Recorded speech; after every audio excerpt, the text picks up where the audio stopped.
Want to bring in now House Minority Leader Kevin McCarthy, joining me exclusively this morning. Leader McCarthy, it's always a pleasure to see you. Thanks so much for joining us. Thanks for having me back. Why would the president pick a fight with Mexico now, knowing that you've already got pushback in terms of getting this thing over the finish line by your colleagues on the left? Well, Maria, you have actually been to the border. You know the crisis that is happening. If I recall correctly, you were down by El Paso. El Paso just broke a record. 1,000 people illegally coming across in one encounter. We have never been anywhere near that. You just heard the vice president. More than 1 million people apprehended illegally crossing the border, and those are only the numbers that we've apprehended on the process of this year. Now, what the president is doing is getting the attention. There are not tariffs in place right now. We have to June 10th to solve this. We're going to have a meeting, Secretary of State Mike Pompeo, this Wednesday. I think he's bringing the right emphasis to this, but more importantly, Congress needs to act. We need to close the loopholes.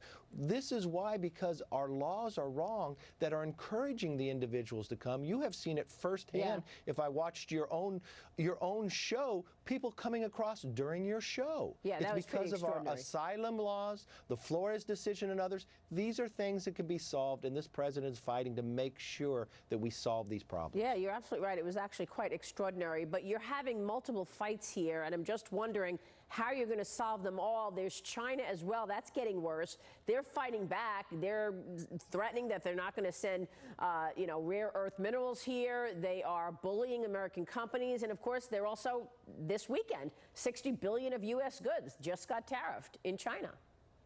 We should have a national discussion about China. We're a few days away from the 30th anniversary of Tiananmen Square, where 1 million people came to Tiananmen Square craving more freedom, freedom of expression. And you know what's happened 30 years later? There is less freedom in China.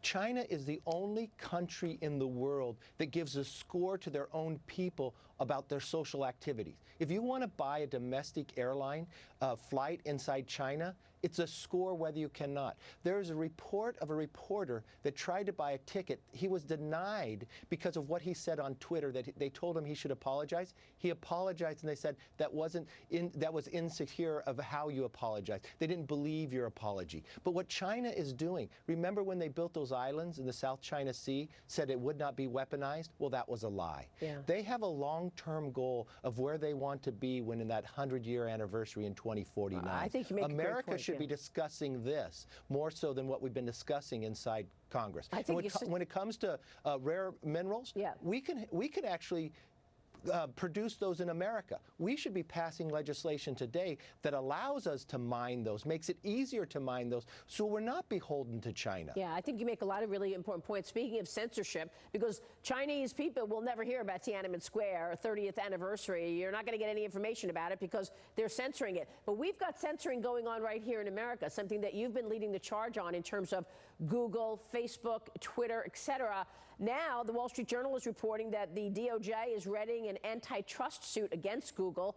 Where is this going, and how worried are you that you're going to see censorship of conservative voices going into the 2020 election? Well, we've already seen that activity take place. If you looked at what Google did to the California Republican Party right before the election, said our ideology was Nazism. We saw what happened after 2016.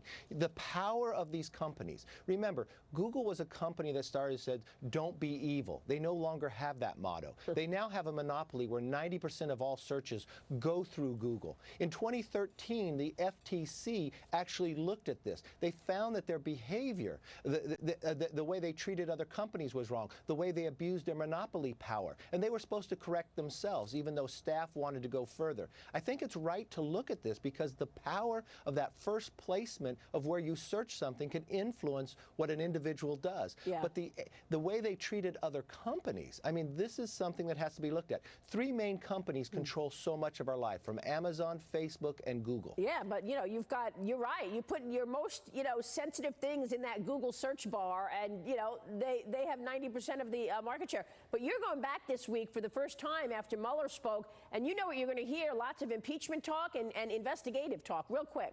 Comment on that. Well, look, the Democrats don't care about facts. They don't care that there was no collusion. Remember, the last Congress, more than 60 Democrats voted for impeachment before the Mueller report ever came forward. You listen to the new freshman said the only reason why they ran was to impeach the president.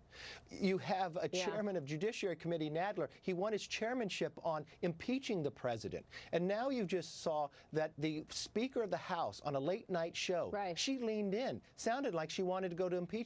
This is purely politics. Their own base is angry because they lost an election. That's the only reason they want to impeach. There's no facts of reason why. What the state of affairs we're in. Congressman, good to see you. Kevin McCarthy. We'll be right back.